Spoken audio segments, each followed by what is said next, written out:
What's going on, everybody? Blaze here, Blue Chip Athletic Club, talking to you guys about a dumbbell and kettlebell only set. You're also going to need yourself a little bench.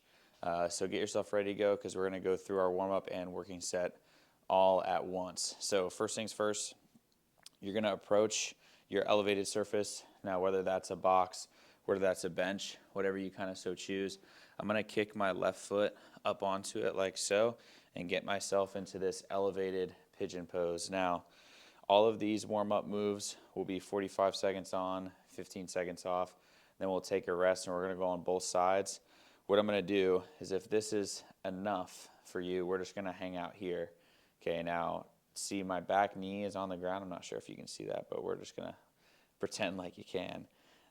My back knee's on the ground. If for some reason you can't get your back knee to the ground, it's okay for you to be here and just kind of testing your range of motion, kind of flossing.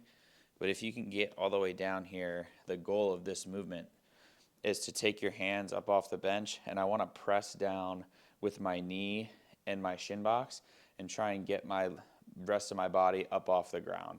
So I'm going to put my hands out in front of me for a little bit of balance. I'm going to press and then come up, press and come up. This is going to activate your glutes, kind of get your hips ready to rock, and you'll feel that you're probably a little bit more stretched out, a little bit more mobile after that.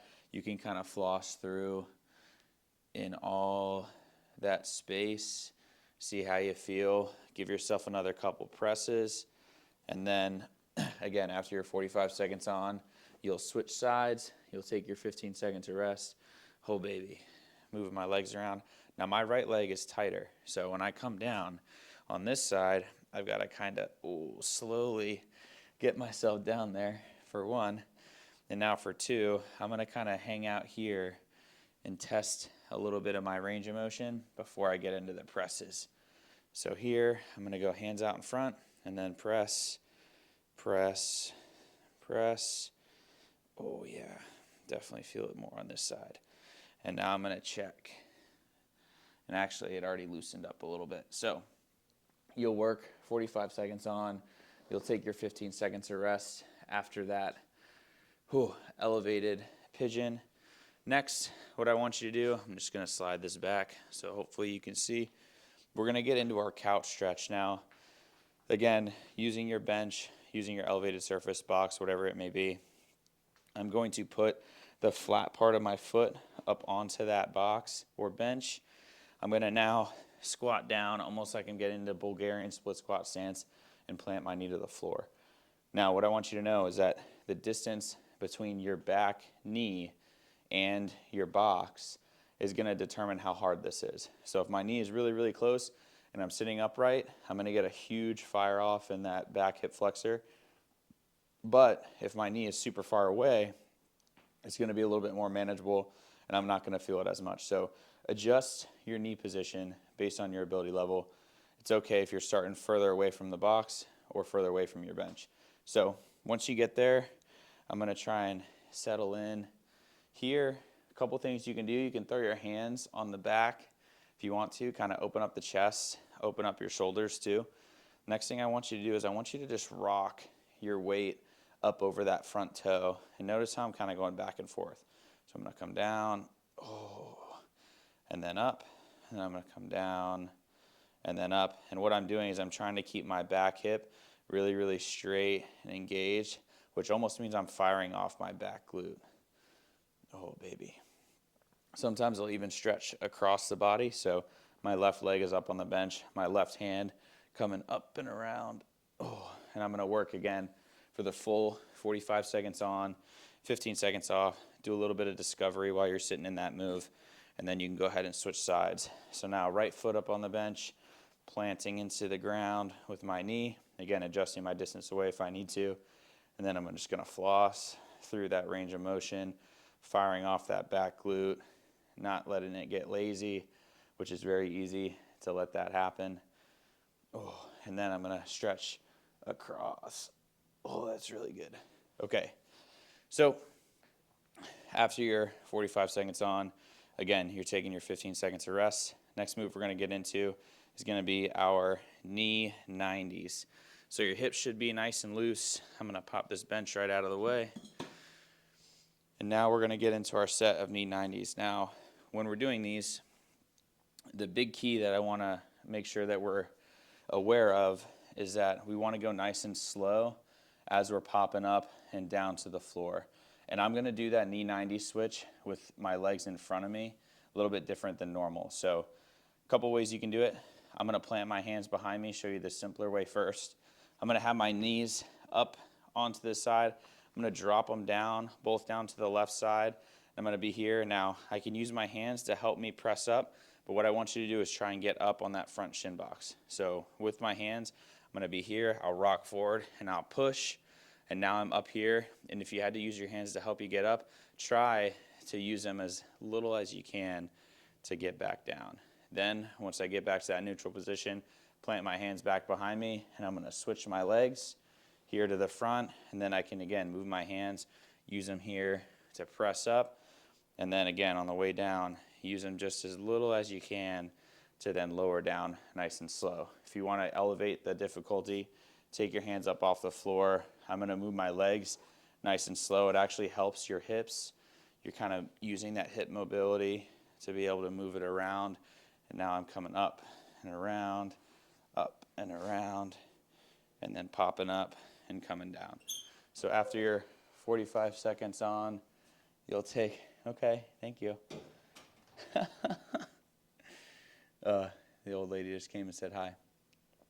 After 45 seconds on, you'll take your 15 seconds off, and then we're going to get into your set of scorpions. Now, the set of scorpions, the way this is going to work is you're going to lay down. Let me pop this microphone off. It may be kind of tough to talk through with my head on the floor. So you're going to be kind of down in what I'll call like a T position, arms out wide, feet straight behind you. And now what I want to do is I want to pick up my right foot and try and, we'll call sting, my left hand. So you're coming across your body. Down for one. And then same thing on the other side. As I'm kicking equipment, that's okay. It's not always going to be perfect. Up on the, oh baby.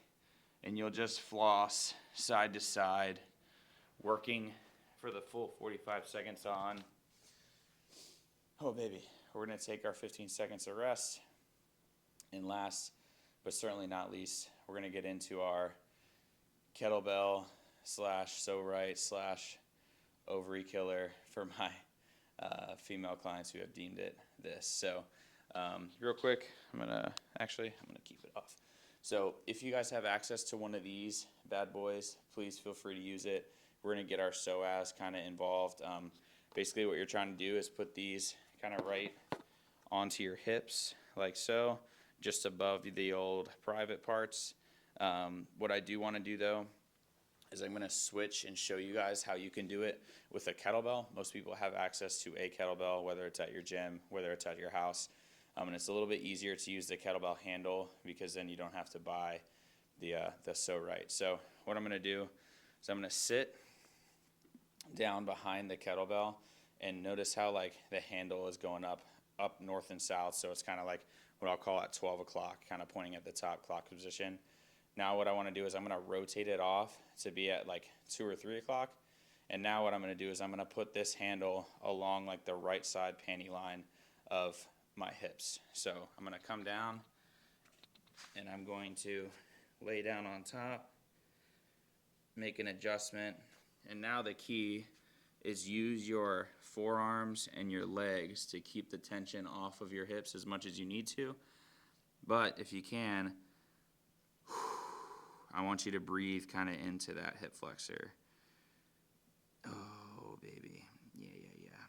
Not super glamorous or extravagant a move to watch, but when you're in it, I promise you, it will, oh, baby, get you where it hurts, which is in the psoas, especially when you're sitting all day. So after you go one side, again, we'll switch. So now instead of being at 12 o'clock, we're going to be over at 10 or 11. We'll lay it down. We'll lay on top of that hip on the left side and then do the same thing. So after you've gone through the warm-up, we're going to go through 2 times those exercises. We're going to get straight into the work next, which is going to be a -2 Mount this puppy back on. -2 and -1 set to 0. So what that's going to look like, we're going to have a set of dumbbells out with us. Be careful of the load because it's a lot of volume. So first things first, we're going to get into a pulse squat. Every rep count that starts with 20, each subsequent set you're going to subtract 2 reps. So if our pulse squats, like where I'm saying now, are going to start with 20 reps, the next round is going to be 18. The round after that's going to be 16, 14, etc., all the way down to 0. If you're starting with 10 reps, you're just going to subtract 1 rep from that scheme. So first things first, pull squats, we're going to go for 20. Now you can have both dumbbells, a single dumbbell load, whatever you kind of so desire, depending on how gluttonous for punishment you're feeling today. What it's going to be a bottom loaded pull squat. So I'm basically going to come down into this squat position, and I'm just going to come up for 1, 2, 3, 4, all the way up until I get all 20 reps, kind of holding that bottom third of that squat position, working the whole time. After you're done with your 20, we're going to move into the hang clean with our dumbbells. Now, I'm going to do it with both dumbbells here. Feel free, if you have access to a barbell and you know how to barbell hang clean, you can do it like that. We're just not going to bust the barbell out today for me. So I'm going to be here. Basically, when I'm doing that dumbbell hang clean, I'm going to hip hinge, use my hips to drive the weights up nice and high, and I'm going to go here. I'm going to jump up, rack them, and then repeat for all 10 reps through the full range of motion.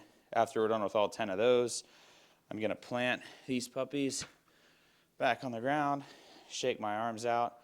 I'm going to get into 20 flip grip push-ups. These are deceptively difficult. Do not underestimate them. They are definitely hard. So what we're going to do, I'll kind of go to the side so you can see. I'm going to plant my hands here on my bench or box or whatever elevated surface you have. And now what I'm going to do is I'm going to go push up, and then I'm going to flip my hands, push up, flip my hands, push up. First round is 20 total. Again, 18, 16, 14, and subsequent rounds. Oh, baby, I'm getting tired, and I haven't even started yet. All right, next move is going to be a seated Arnold press. Our seated Arnold press we're going to do from the ground. That way it gets your core a little bit more engaged.